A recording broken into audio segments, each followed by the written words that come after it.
Here we go, welcome to Tri247. We are at the TCR show live in London, and we have the Tort-sponsored athlete, Julie Dibens. Hello, how are you? Very well, thank you. How are you? What have you been up to today? Just drove up here from Bath and just been hanging around, checking out some of the cool stuff here at the TCR show. And what do you do in Bath? Why Bath?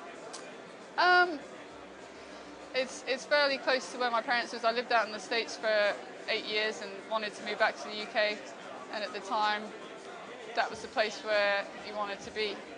They've got great facilities in Bath, and it's a great city. And I'm assuming, because you're at the TCR show, you're involved in triathlon in some kind of way? I'd like to think so, yeah. What do you do? I'm an Olympic triathlete. I qualified for 2 Olympic Games and 2 Commonwealth Games. And this year starting to do some X-Terras and some non-drafting, maybe some 70.3s, as well as some World Cups. What's X-Terra racing? X-Terra racing is a normal triathlon, but it's all off-road, so you're on a mountain bike and the run is pretty extreme off-road stuff. Cool, so have they got mountain bikes and stuff here, or is it just road bikes? Yeah, I think so. I haven't spent too much time here yet, but hopefully they got some good mountain bikes for me to check out and try out. And you're sponsored by Tort, and what is Tort? What's it about? Tort is a relatively new sports drink on the market. It's marketed as the first clean sports drink. It doesn't have any artificial preservatives or sweeteners, so it's just a really clean drink that tastes really refreshing, and it's worth giving it a try. That's got to be a good thing for the sport. Does it taste nice? Yeah, no, that's the main thing that I like about it. It's really the taste is really pure and clean, and when you're out there biking and running, you don't want something that's really sticky or really strong flavoured. Whereas this is quite a unique, clean flavour. Oh, cool! And how long have you been involved with them? Last year was the first year I got involved with them, so this is the second year coming up. As I say, they're relatively new products into the market, so hopefully they'll expand with time. Oh, good. So you're over here, it's freezing cold. What are your plans for kind of the rest of the year? Where are you going? What are you up to? I'll be around for the next 3 or 4 weeks, and then I'm off to Guam and Saipan, which is some islands in the Pacific, to do a few X-Terras, and then be back out to the US in April and May to do a couple of non-drafting races, and then back in the UK to do some of the major UK races, a couple of World Cups, and then hopefully I'll finish off the season. And why do you have to go to America to race non-drafting? Why can't you race over here in the UK? The main reason for going out there is the prize money, basically. They put on some really good non-drafting races out there with some decent amount of prize money, and there's some good competition, and the weather's obviously nicer. Oh, good. So you're jetting around the world. Absolutely. And have you got plans for, obviously Beijing is coming up in 2008, it's one of the Olympic sports, and have you got aspirations to make it to Beijing, or are you going to focus more on these X-Terra races and 70.3? I'd definitely like to keep the Olympic dream alive. I'm not going to focus solely on that. I need to try and make a living from the sport as well, and the reason I'm focusing on the non-drafting and the X-Terras, they suit my style of racing a little bit better, so hopefully they'll be a little bit more financially lucrative for me. But I'd like to still try and qualify for Beijing and perform a little bit better than my last 2 Olympics, so that's still something that I'd like to do. Don't be hard on yourself. Well, you went to the Olympic Games. I did, and it's a great experience. And what was that experience like? For the most part, it was good. But obviously there were bad parts. There were a lot of bad parts, and for a long time the bad parts stick in your memory, and that's kind of why I still want to go back and put a few things right. Good on you. Well, we hope to see you there.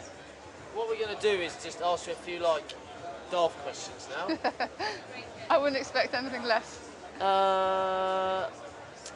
We've said where do you live. If you could live anywhere in the world, where would you live?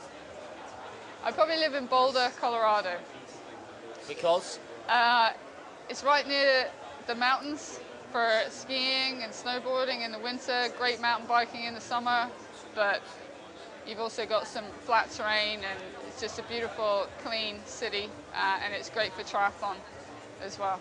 So it's, in my mind, it's got pretty much everything. Everything. And what would you be doing in 10 years' time, 20 years' time?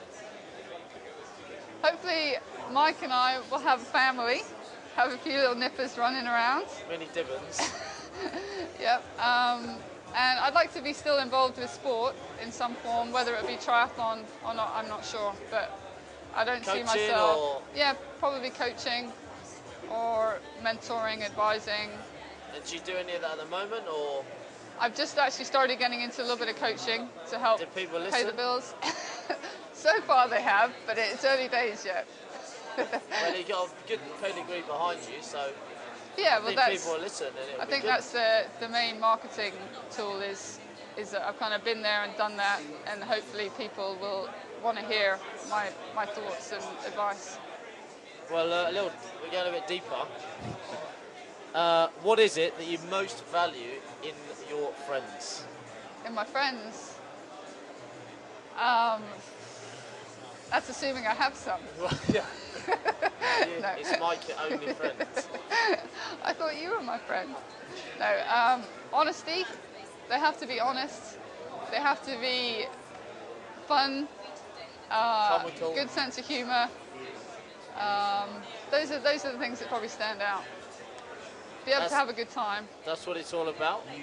And in terms of like, who are your heroes, heroines in real life? So like Arnold Schwarzenegger, Jean-Claude Van Damme, Steven Seagal, just... I was going to say this guy, Tim Weeks. I don't know if you've heard of him.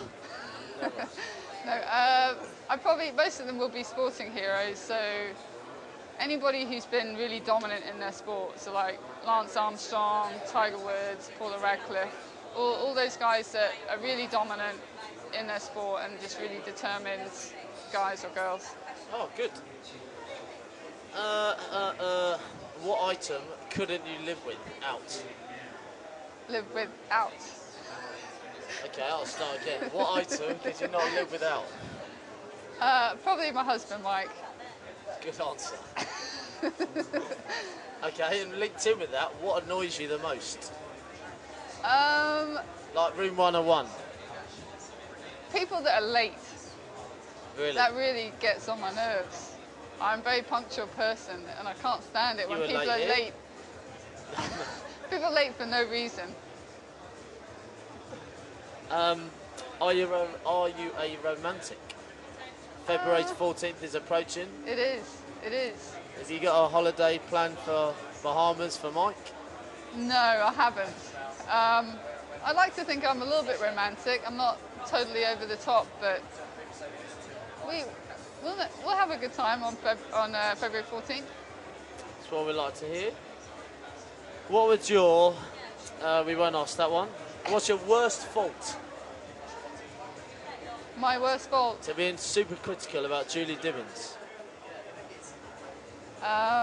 Can be honest, no one's watching. We might have to come back to that one. Okay, we'll come back to that one. Okay, what are you good at that would surprise people? Boggle. What? Boggle. Boggle? Have you ever played Boggle? What? Okay, here we go. We've opened a can of worms. What is Boggle? You must have played that game when you were a kid. And you got all these little dice with letters on, and you shake it up, and you have to make as many words as possible. And that's called Boggle? It's called Boggle. And you're good at that? Undefeated. Are you? Well, there you go. You heard it first. What was the first music single you ever bought, if you can remember? Come on. By Boy George. Boy George, yeah. Culture Club. Yeah. And what album? Have you got an iPod? Have you got what album are you currently listening to? Are you listening to today? Well, I normally have it just on shuffle because I have an iPod Shuffle. Oh, I see. But the last album, probably The Kooks. Good album. You like it? Very good. I saw them live. Did you? I did. What was the last thing you saw at the cinema? Quick fire questions. Blood Diamond. Blood Diamond, is it good? Very good. Recommend it? Yeah, for sure. And if you could invite 3 famous dinner guests, who would they be? Dead or alive? One of them would be Lance Armstrong, Yeah. to try and find out everything about him. Right.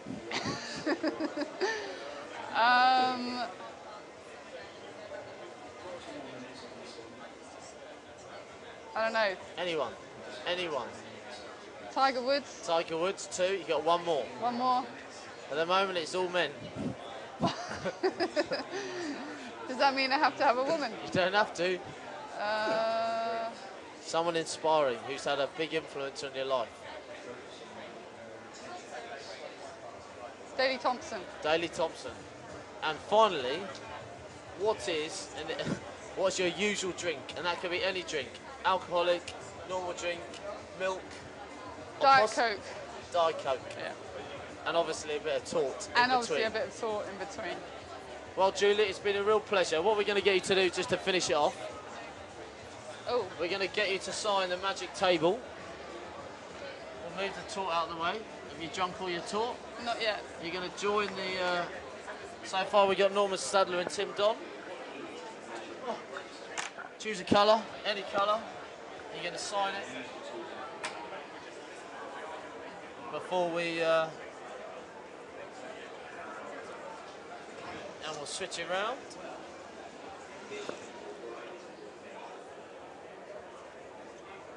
Beautiful. Julie Dibens, it was fantastic to meet you. It's been a pleasure, as always. Thank you very much for turning up to the Tri247 interview lounge. Thank you. Thank you.